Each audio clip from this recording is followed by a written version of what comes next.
So it all started with this image which created some backlash when it comes to the people that are into Warhammer. This is from Warhammer the Old World, of course, so they are kind of reproposing. Games Workshop is bringing back Warhammer Fantasy, which has been dead since the 8th edition, and I think people had a problem with this art. Now, this is clearly a character belonging to the faction called Bretonnians, and which is a very high medieval type of faction. I'm just going to show you my army directly so you can see what we're talking about. Gorgeous faction, always liked it.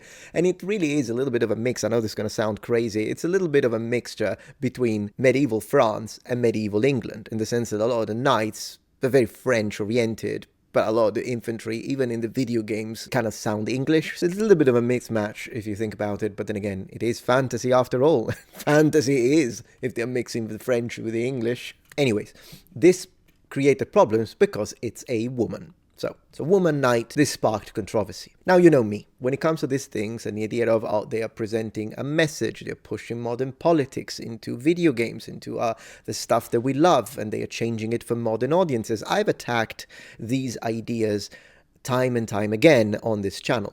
But I don't do it out of a political idea. I do it out of it's nonsense, and therefore I'll attack it. With that being said, I also think we need to be methodical about it, and we need to not overreact over things that, to me, at least personally, are not a problem to begin with. We need to make sure that we don't start seeing problems and politics injected even when we don't know if they have been. Because at the end of the day, I think we do need to keep in mind that there is a principle, and it's the principle of innocent until proven guilty.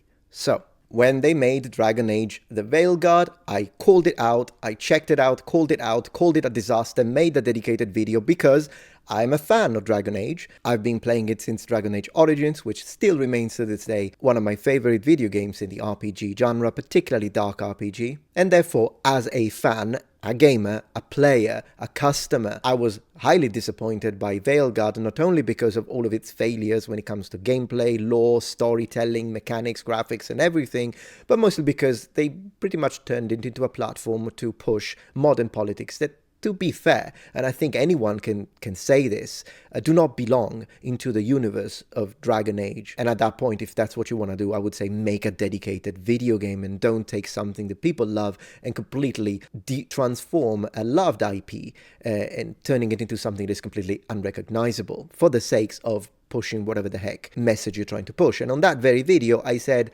at this point, it doesn't really matter which side of politics does it, and if they make a game that it's pretty much a Trump administration simulator where you need to build a wall to prevent the arrival of people, and then your quest is to deport illegal aliens. If that's the case, we'll make it as a standalone, because if you do that, but you inject it into D&D, not that it's ever going to happen with Wizards of the Coast, but I'm saying, imagine if they took a Dragon Age, something happened, and then they did that. Yeah, I would complain about it too. It's just that it doesn't happen. Or if you think it does, well, let me know. Find me, point me to a game that is injecting right-wing politics in a way that it's anachronistic and denaturalizes a video game, and I'll attack it all the same. And in this case, it happened to be left-wing identity politics that I thought were completely out of place in the world of Dragon Age. Similarly, when Wizards of the Coast made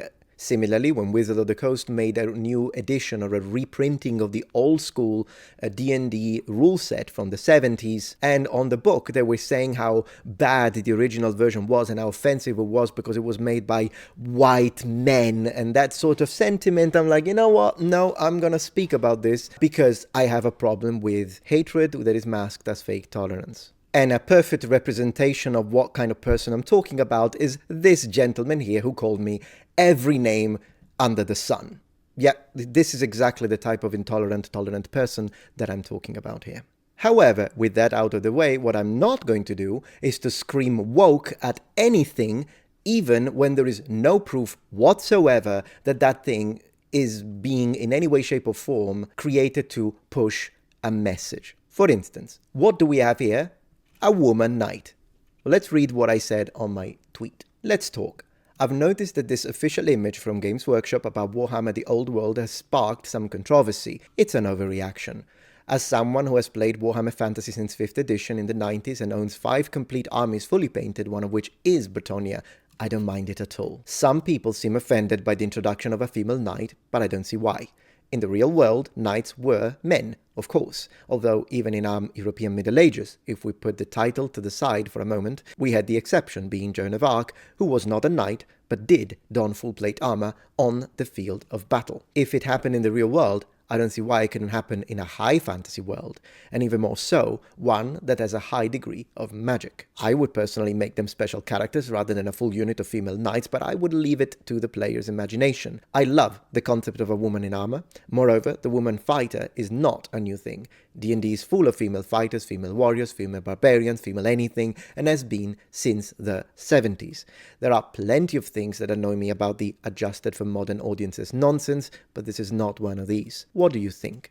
Now, of course, I encourage you to let me know if you agree, if you disagree. I hope you could be civil about it, of course, because even if you disagree with me, I still respect you. And in fact, I will listen to you if you're not overly aggressive about this, and perhaps you will change my mind. Although there's already someone who called me quite a few names because of it. Because again, I get called Nazi and fascist, but I also get called woke when I say stuff like this. I'm hoping that you'll be different in this case, even if you disagree with me. On any of the things I said, I probably already offended everyone anyways. Before I jump into the details of this, let's define this word, high fantasy. Now, I noticed that people give different definitions of what a high fantasy setting is and what a low fantasy setting is.